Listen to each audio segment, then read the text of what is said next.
Well, pretty much the story so far, or at least until a few years ago, Kim Wilde and the video montage, the ladies in the studio with me. Your reactions watching that range from recoiling in horror to, oh, I really like that bit. You should have had my reactions when I was watching, actually. That would have been funny. Actually. I think we were locked into the old sequence there a bit too much, though. How do you feel looking back at your older material? Does it embarrass you now?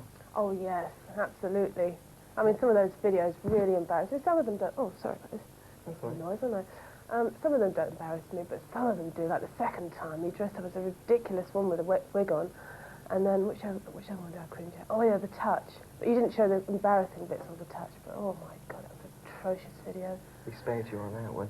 Checkered Love featured Calvin Hayes from Johnny Hates Jazz. Yeah. You were saying, so it's funny to see him drumming away for you there. But you also said there was an interesting outtake from that particular video. What was that? Well, in the shower scene, when I'm sort of looking, you know, blissfully sort of, I don't know what I'm supposed to be looking like. Brian Grant, he's such a pervert. But it was freezing cold. It was like 20 below, and I was just like shivering. I was in absolute pain. I had all my clothes on, and like I was. It's going to be a clean story, is it? Well, actually, I'm going to stop right no, now. The director was having a fun time watching my T-shirt. Anyway, I won't even go into that. Yes, it sounds like this. I get a tickle in my throat, but do carry on. No, it's funny because it's supposed to be so serene, and in fact, I was in agony. But it works quite well, I think, you know.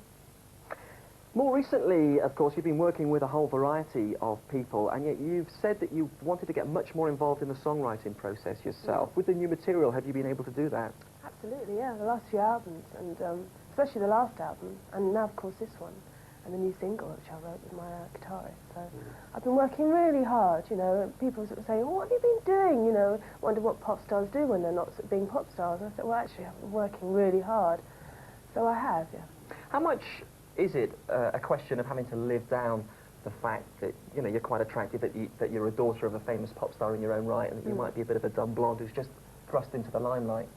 Well, you know, I mean, I've been making records for, I'm in my 8th year now, which is, you know, going some, really, in this business. And, I mean, I think really gradually people are sort of cottoning on to the fact that I'm actually really, you know, into music.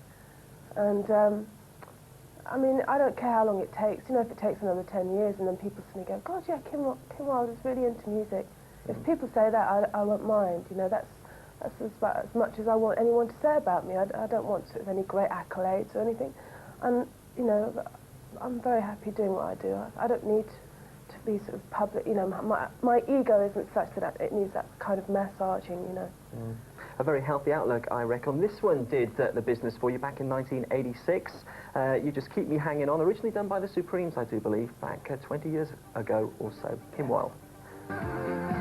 You Just Keep Me Hanging On, Kim Wilde. We've even had an impromptu concert in the studio while that was playing. You're quite well into that still, aren't you? Yeah, yeah, I love it. Love it. Very good song.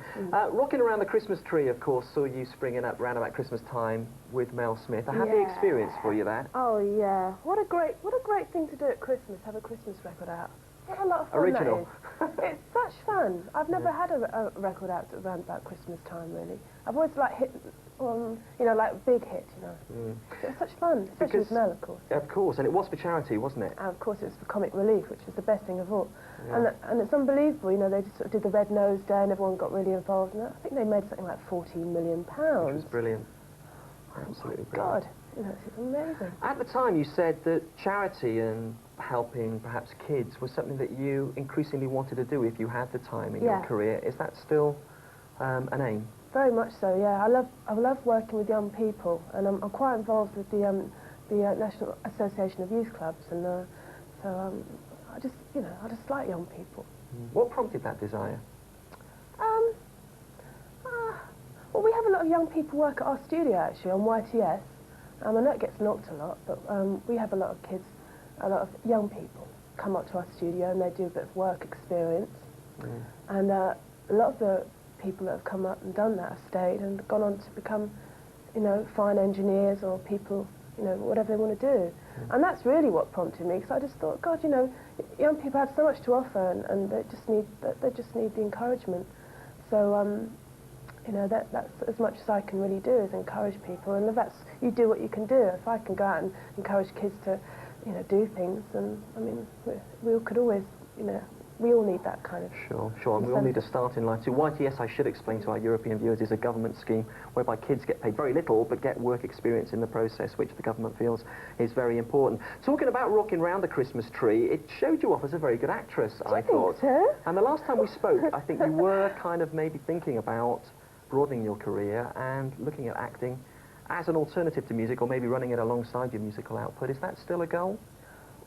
It's not kind of like a burning ambition, you know. I never got into the music business to become an actress. I got into it because I love music, and acting is something that I have a tremendous respect for people who can do it. And I've always been a bit scathing of, you know, I've never been terribly convinced about pop stars when they make that transition, and I really don't know, I'm not sure, I'm not convinced. But I thought, since rather than waste like 14 million or a couple of £1 million of some poor film director money or whatever, Producer's money, I'd use my own money, which my own money buys my own videos. I pay for my videos, goddammit. And I thought I'd do a bit of acting. So I tried it in my latest bid. Well, let's take a look at that, because that's a nice link into that. Somebody you might recognise on backing vocals from the soundtrack too, and we'll be talking a bit about him after we've seen Hey, Mr. Heartache. Sound on that one, I think, that I'm used to from you. Very big drums and stuff. Yeah, it's funky. Very good. Junior was on backing vocals there. I know he's been a keen collaborator of yours. Why do you like working with Junior so much? Oh, I love him, that's why. He's very talented, you know. I mean, you ask him to come up to the studio and you don't know what you're going to get, and he just heaps loads of wonderful things onto you, and, you know, he has loads of great ideas, and, oh God, he just makes magic things happen. One of the nicest guys I think I've met, probably, in the industry, too. A very genuine chap. Yeah. It brings me on to another subject. I dug this out of one of the music magazines just the other day, and it's the James Hamilton column here. He talks about dance music. And there's an entry here called Mike and Mr. Heartache, and he reckons in reality that's Kim Wilde with Junior. Is that a special dance mix or something? M-Y-K it's got there. Oh. Maybe it's a bootleg copy you know nothing about. Oh. This is interesting. News to her. Quickly get her lawyer on the telephone. Oh, I don't know. Je ne comprends pas du tout, hein? Oui? Say so. Well, never mind. I thought I might throw that one at you, and indeed, you know nothing about that. Strange, but never mind. Wish we hadn't now. Your family, of course, have always been very important to you. We were talking about them a bit earlier, and still very close to them, obviously. I mean, not just in a work sense, but I mean, it goes deeper than that, doesn't it? Yeah, I mean, you know, I love my family. Yeah. But I work with them, you know, and it works very well. You know, my mum and a guy we have working with, I've known him since I was a teenager. He works with us now. I mean, it's great because I have people around me who take care of business, but they, you know, I love them too, and it just seems to work. I mean, sometimes we get on each other's nerves, but you know, that's a very rare occurrence, and it's only a sort of a human sort of thing, isn't it? Definitely. So the new album, very quickly, before we take a look at you and Junior and Another Step, it's been produced by Tony Swain. Tony Swain and my brother, Ricky Wilde. Right. And it took us a few months. I mean, we didn't sort of take an awful long time to do it, you know. We took a long time getting the right material, and we discarded an awful lot of songs. So anyone out there who needs any pop songs, just get in contact with our publishing company. She's always thinking about the business, so to speak, the music business. Right, let's play out with Kim Wilde and Junior then. Thanks very much for joining us today. Pleasure. And you look fine, despite your poked-in eye a bit. Thank you. All right. And you haven't changed at all. Watching that video montage, I was thinking, you've been in the business for about that. 7 years, and I don't think you've changed very much. I mean, you might have looked a little younger in the earlier videos, but I don't think you've changed that much. I'll take that as a compliment. All right, then. Coffee at your place after this. Kim Wilde and Junior and Another Step.